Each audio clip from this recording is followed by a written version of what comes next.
Have you ever thought about train wheels and how they run on the tracks? It has always been mysterious, and it will remain a mystery for the next generation. The wheel is one of the greatest inventions in human history, and it changed the world. Just think, how do train wheels stay on the tracks? What is the science behind this? The secret lies in the design of the wheel. Train wheels are slightly conical. This conical design helps them stay on track.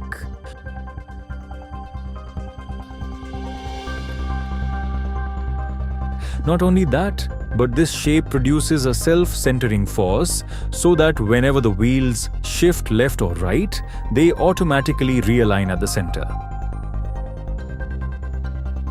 Here is an example. If we redesign the wheel with a more distinct conical shape, you will clearly see the difference between the inner and outer diameters. As an axle connects the wheels, both wheels rotate together at the same speed. This means both wheels are fixed to the axle. The interesting fact is that the outer diameter of the wheel is smaller than the inner diameter. Since the wheels are always trying to rotate at the same effective diameter,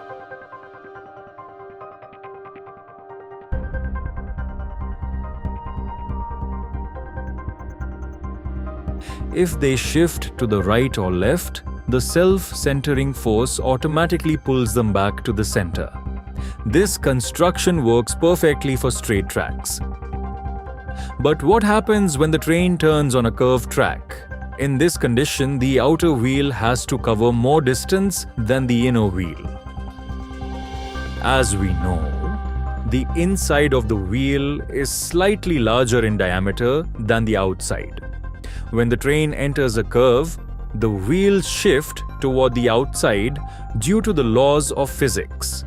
Here, the outer wheel covers more distance because it is riding on its larger diameter. This allows the wheels to cover different distances per revolution.